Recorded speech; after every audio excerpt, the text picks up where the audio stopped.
बाबा साहब अम्बेडकर ने भारत को प्रजातंत्र दिया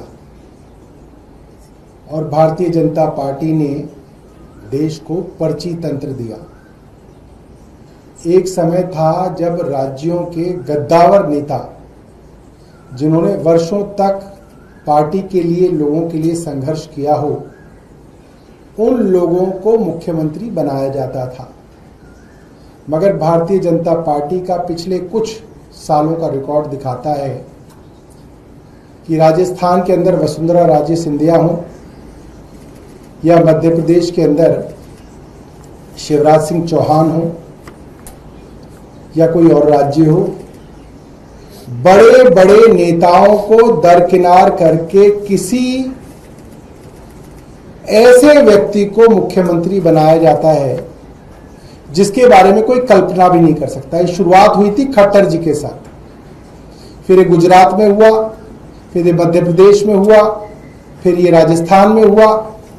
पर्ची निकाल के दे दी जाती है कि भाई इनको मुख्यमंत्री घोषित कर दो, और पर्ची मुख्यमंत्री की ये जो नई परिपाटी है ये चल रही है। दिल्ली में भी ऐसा ही हुआ। भारतीय जनता पार्टी के बड़े बड़े नेताओं के नाम चलते रहे कि ये मुख्यमंत्री बनेंगे, ये मुख्यमंत्री बनेंगे। जब 3 विधायक चुन के आए 70 में से, उन 3 विधायकों ने संघर्ष किया। फिर 8 विधायक चुन के आए, उन 8 विधायकों ने संघर्ष किया। इनमें से किसी विधायक को मुख्यमंत्री लायक नहीं समझा गया। एक ऐसे नाम को मुख्यमंत्री बनाया गया जिसके बारे में कभी सोचा भी नहीं था। खैर, हमने सोचा कि जरूर कुछ ऐसा होगा, भारतीय जनता पार्टी को कुछ दिखा होगा। मगर कल से जो फोटोज सोशल मीडिया पे घूम रही हैं,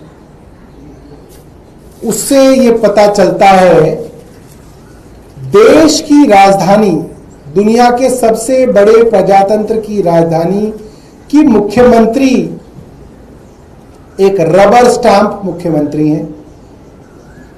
उनके द्वारा ली जाने वाली अफसरों की मीटिंग उनके पति श्री मनीष गुप्ता ले रहे हैं। हमें लगा था कि भारतीय जनता पार्टी इस चीज को डिनाई कर देगी। वो कहेगी नहीं, जैसे कई बार कहते हैं नहीं ये फोटो फैब्रिकेटेड है, ये फोटो झूठी है। मगर कल भारतीय जनता पार्टी के प्रवक्ता, प्रदेश अध्यक्ष, सबने इस फोटो को एक्नॉलेज किया और इस चीज को जस्टिफाई करने की कोशिश की। तो क्या हो गया? अगर परिवार में पति अपनी मुख्यमंत्री पत्नी की जगह अफसरों की मीटिंग ले रहा है तो क्या हो गया?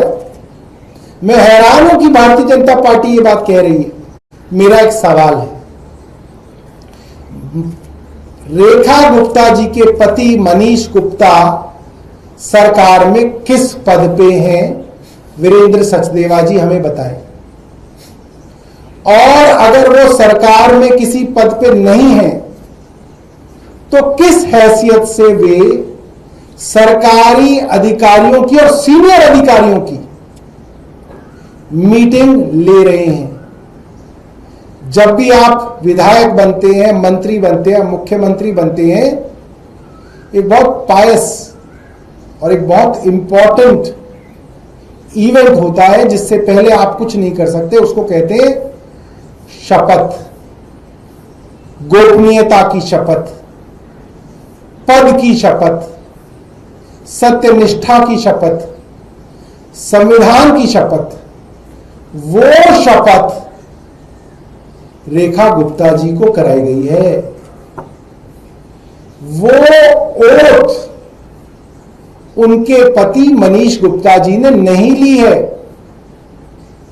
जब शपथ पद की रेखा गुप्ता जी ने ली है तो सरकारी कामों के ऊपर डिस्कशन और आदेश उनके पति कैसे दे सकते हैं? ये संभव ही नहीं है।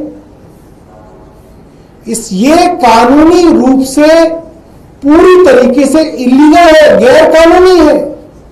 ये भारतीय जनता पार्टी की घर की पंचायत नहीं है। जो सीरियल आता है पंचायत, फुलेरा की पंचायत, जिसके अंदर नीना गुप्ता जी हैं, प्रधान जी हैं, और एक उनके पति हैं, प्रधान पति हैं। तो भारतीय जनता पार्टी ने दिल्ली विधानसभा और दिल्ली चुनाव और दिल्ली की पूरी राजनीति को फुलेरा की पंचायत बना दिया, जिसमें नीना गुप्ता जी घर बैठेंगी और पतिदेव जो है प्रशासन चलाएंगे। ये दिल्ली में नहीं चलेगा। दिल्ली फुलेरा की पंचायत नहीं है।